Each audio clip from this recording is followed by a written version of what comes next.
Šiandien tęsiam darbą su masyvais ir uždavinukas būtų toks, reiktų išrikiuoti masyvo elementus didėjimo arba mažėjimo tvarka. Iš pradžių bandysim rikiuoti didėjimo, o paskui pamatysit, kad pakeisti mažėjimo tvarką labai yra nesudėtinga. Ir jeigu norim išrikiuoti masyvą, aišku, mes jį turim turėti.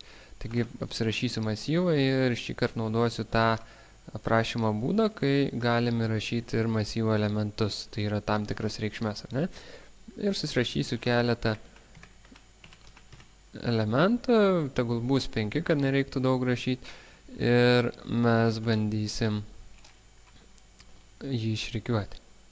Taigi rikiavimai, kad galėtumėm sukeisti vieną elementą su kitu vietom, reikalingas kintamasis, pavadinsiu jį laikinuoju. Toliau dar reiks mums vieno kintamojo g, vėl pavadinimą šiaip sugalvojau, bet galit naudoti jūs ir kitokį, kuris bus lygus 0 ir kam jis reikalingas, pamatysit programos rašymo metu. Ir gal pradėkim rašyti. Taigi,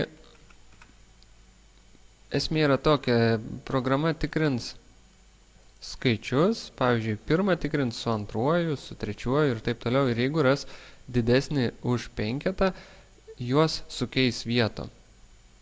Ir taip atliks keletą kartų tuos veiksmus, tiksliau 5 ar ne, pagrindę veiksmus, ir juos sutikrinus mes gausim didėjimo arba mažėjimo tvarką, žiūrint kaip pasirinksim. Ir tam reikės 2 ciklų. Vienas pagrindinis ciklas, o kitas bus viduje, taigi bandom aprašyti ciklai for, nes žinom, kiek yra masyve elementų, o žinom, kad jų yra 5, taigi jį tęsis tol, kol bus mažiau už 5, ar ne, ir didės kiekvieną kartą vienetu. Ir viduje rašom iš karto sekantį ciklą, bet jeigu jau rašom ciklo viduj, tai gaunam kintamai keis, nebegali būti tas pats i, taigi pasirinkim j ir j bus lygus g. Ir kadangi mes norim, kad jeigu vieną kartą jau patikrino, tarkim 5 patikrino su visais skaičiais, ar ne, ir rado jau patį didžiausią ir perkelė į priekį, mes jo norim nebeliesti antrą kartą. Ir tikrint tik nuo antro, paskui suradę antrą pagal dydį, ar ne, tada keliausim prie trečio ir taip, kol visus išrikiuosim. Taigi šitas ciklas ir tikrins tuos skaičius, taigi mes kiekvieną kartą radę didžiausią, jo nebeliesim, tai parašykim g++. Iš pradžių pirmą kartą ciklas bus j lygų 0, ar ne, nes parašėm 0, antrą kartą j lygų 1 ir taip toliau. Taigi tikiuosi supratot, ką aš čia norėjau pasakyti. Ir j lygiai taip pat turi būti mažiau už 5 ir aišku didėti kiekvieną kartą vienetą. Dabar ciklo rikiavimo pagrindinė dalis, taigi tikrinsim elementus, kaip sutarėm, ir žiūrėsim, ar tie elementai turi būti sukeisti ar ne. Ir jeigu j masyvo j-tasis elementas yra didesnis už i-tai elementą, mes juos keičiam, ar ne? Ir čia jau naudosim laikinąjį kintamąjį. Taigi laikinajam kintamajam priskirsim, tarkim, masyvo i-tai elementą. Vėlgi, ar i-tai ar j-tai elementą spręsti jums patiems. Svarbu, kad juos sukeistumėt vietom. Tai jeigu čia i-tai parašysit, sekančios eilutės atrodys taip. Mas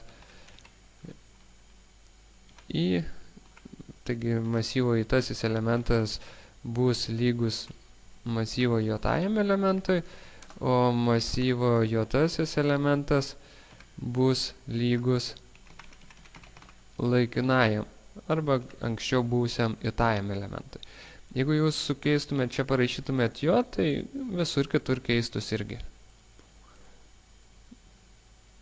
Tiek iš rikiavimo, parašėm visą rikiavimo algoritmą, ką reiktų dar padaryti, patikrinti, ar iš tikrųjų mums jis veikia. Taigi greitai atspausdinsim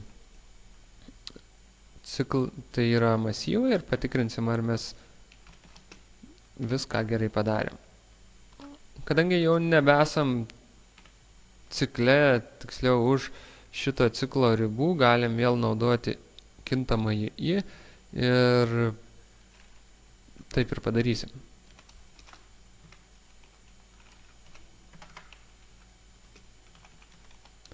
Ir čia vienintelė trumpa eilutė ir mes todėl nedėsim figūrinių skliaustų.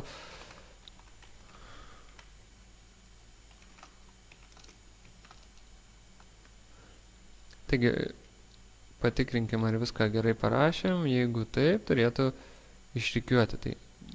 Ir išrikiavo, ar ne? O kaip sakiau, jeigu norit sukeisti vietom, bus labai viskas paprasta. Tai toj vietoj, kur tikrinat, ifo sakinyje, tai reikia pakeisti ženklą. Iš mažiau į daugiau. Ir rezultatas atvirkščias. Tiek išrikiavimo, gal dar labai greitai priminsiu, ką mes čia padarėm. Tai aišku, susikūrėm masyvą ir užpildėm jį.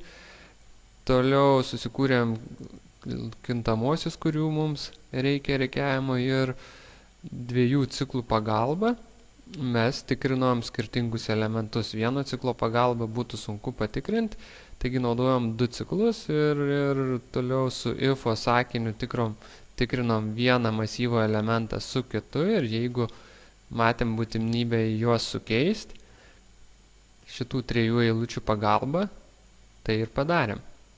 Taigi, sėkmės mokantis, kitą kartą jau bandysim kažką sudėtingesnio išspręsti.